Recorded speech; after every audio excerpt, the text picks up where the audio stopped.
There is one question I'm sure you're tired of answering, but you are the reason that we know that Superhead can suck crazy dick. Oh wait, that was that video. That was your How? dick. I just came up with a new word too. People, I don't know if it's not a new word, but they were like Superhead. I was like Thunderdome. Thunderdome. I like that. Actually, to me, I like Corinne has a Thunderdome. great evolution. Corinne was Corinne almost has the a author on great. our book. Yeah, I love Corinne. Her rate's too I high. love Corinne. her rate is real high. I love Get your coins, sis, but not from us. She's a great writer. An incredible writer. She, you know, I was reading what she knows her audience. Mm-hmm. You know what I mean? She's well, like, she's been around. She's legendary. You know. So what was that like? First of all, as her just being an industry secret to finally doing it on camera, how was it you? Was it, is there no other option? It was like, Mr. Marcus is But not only that, how was that set up? Yeah. Suave. Shout out to Suave Triple X.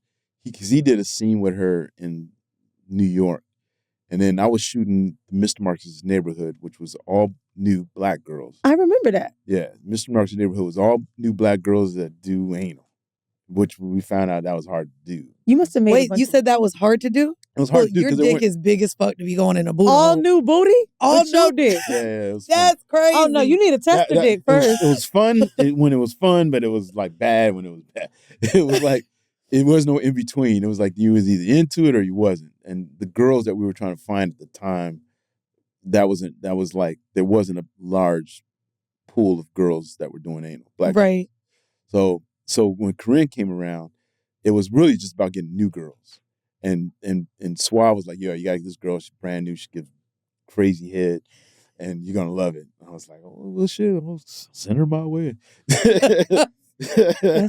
And so and then we talked and we clicked, you know. When she came in, she wasn't like an amateur, which I was expecting. You mean amateur as in style? Like in terms of like, how do I do it? You know? She said, like, what do I do with this? She was like, yeah. I was like, whoa. You went. When I think of current stuff, I think of this. Oh, yeah. Literally, basket weave technique. Who do you think is some of the best in the game at giving you head that you can remember, most memorable? I don't know. It doesn't. I don't know. That question doesn't make. It's hard. Really? That's hard. Because you know, it's a selfish thing. It's like a real, you know, it's for me. I got my dick. Or it was like, or a woman that almost made it challenging for you to even perform, where you came too fast. I mean, good head. I put it like this: girls that are into giving head, who want to give good head, usually will give good head every time. Every single time. One of our segments is a hors d'oeuvre. Because we just spoke about oral and anal, could you give a tip for the women on what you really enjoy in receiving head? And then can you give a tip to the men who are well endowed like yourself, an anal tip on actually getting it in and enjoying it? Okay, I can do that. Okay, he said I could give you a sex tip. Yeah, I like that. So let's start with oral, then anal. Oral, I think, you know, I like a girl that goes deep on it. But, you know, if you got a gag reflex, maybe you should turn the angle and how you're doing it. Oh, turn your mouth, you mean? Yeah, turn your mouth and maybe have him lay in a certain way. Little liquor wouldn't hurt. Just relax, you know, something that helps you just relax and get into it. And then kind of like if the dude, you know, because girls can either, what I learned, girls can either like start to do it and get more and more comfortable as she's doing it and will get more into it. Yes. Don't rush it. Don't start forcing onto it. You know what I mean? Take your time, ladies. Yeah, just, you know, be patient. Let her kind of find her way around it. Let her do what she wants to do. You know your shit big. Let her find her way around it. Like, you know, you might have to go around the corner. You know your shit big. Okay. And then he said there's directions around here, okay? Hey, this is not going to be easy for you. I'm going to give you some time to figure it out. It's like when you go to a big house for a real estate agent. Just let me know what you think. You find your way around. Take your time. I'll be right here. Okay. And then for anal. Because you said some were really bad. Or you did get it? I mean, you know, obviously douche and clean so that you're not really focused on that because some girls they weren't comfortable enough. They were so nervous about it. They were really nervous making a mess. So, make sure you feel clean so that you can relax and enjoy it.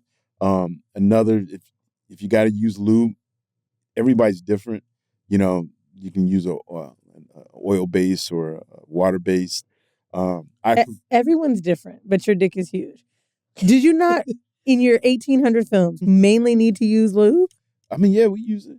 Most of the time, right? Yeah, most of the time. Because you're not about to tell me everybody's super soaked. Ain't nobody super. Most of the time. Yeah, most of the time you use lube. Yeah, sometimes a girl would like spit. You know what I mean? She would spit on her shit, or she'd already have it lubed. She liked a certain type of lube. You know what I mean? So she would already be kind of prepped. She would use I would suggest using like a dildo or something ahead of time. I suggest you open yourself up before you bust. You know what I mean? Can I tell you how I know you're not lying? That's true. The biggest dick I ever had, he used to try to say this to me, and I didn't realize it was because he knew how big he was. I was maybe early 20s in New York, and he would say, I want you to masturbate before I get there. Like, get yourself excited for me. Just now, when you said that, I'm like, oh, he needed me to get... He needed your ass open, bitch. Yeah. Yeah, be there. Can I ask you, too, with all the anals, with the anal girls and the newbies, you said that a lot of them got in their head about making a mess. I want to ask you as a man who's had anal sex, does a mess bother you? Nah. Huh. Nah. I've had men say the same. Men, I think we get in our head about it. Yeah, sex gets a little messy, and that's to be expected. Don't make a big deal out of it. You know what I mean? Just clean it up. And I be covering the shit. But like, take that shit. I mean, as someone that took it as a serious profession, I guess for sure, not you. Right. What about injuries? You ever hurt somebody, tilted the uterus? Yeah, I mean, you accidentally, if you're rushing it, if the girl's not relaxed, you're not properly lubed up. I was going to say a good position to do is like a spoon, girl laying on her side. You know what I mean? It kind of takes the weight and the pressure off the, makes it a little easier to get in. And it doesn't, you're not twisting it in a weird way where your ass is, you're going to hit or it's going to poke her in the wrong way. At least she's relaxed, she's on her side, and it's a lot easier to come in from behind. That's more in your normal dating life, had you had girls feel really insecure? Mm-hmm. And it's like a lot of fun to try to make them, feel secure. How did you do that? Just kind of like touch them in places they don't expect to be touched. The kneecap? Like, where the places you was touching? I ain't gonna lie, niggas be on that kneecap. Baby, you ever had a nigga rub your elbow? Listen, I'd be like, oh, not you touching my elbow. Okay. What? I love that you said it was fun to get them to be secure. Yeah. What type of affirmations, when a woman has been insecure with you, that you do outside of touching them? What things would you say to make them more comfortable and feel more secure with you? I mean, I laugh a lot. So I'm always, maybe we'll crack some jokes, just to take away any kind of tension. You being funny with a big dick is crazy. I like Because niggas with big dicks just be there because they feel like they ain't got to do nothing else. No, you are a little too smart for your dick. You know what I mean? You read books, you make bitches laugh. It's like, are you? I'm looking for, you want to pick out the flaw. And I think we do that just as humans. You see someone attractive, nice smile, you're like, what's wrong with you? You got 6 toes. What do you think your biggest flaw in sex is? Sensitive. Super sensitive. Like I really got to work backwards, Oh. Like not to be, I think they got a thing called edging. It's like, if you jacking off. They got a thing called edging. Well, I mean, they call it edging, but it's, it's been around since we, know how to jack our dicks off. But, it's much more in the, in the conversation now. Like edging is getting yourself right there, but not coming. I mean, you could do that. You could practice that. But I think sometimes way sensitivity, just, wanting to come. I can come multiple times. So if the girl's cool with that, then we can. If you can come cool and put it right back in? I love that shit. Wow, me too. Love it. That is like, the best. I be telling niggas, if you ain't got more than one round in you, we not fucking. I know. Right. That is the thing. No, I mean like right back. No, like not immediately. Immediately. That's no time for a sales. Ain't no guarantees. No. Wait. Oh, no. He said ain't no guarantees. I always say, you have to go as many rounds as I can get you up. Right. And baby, I'm going to get you back up. Yeah, I'd see that. He said, you can do what I do. I'm just playing.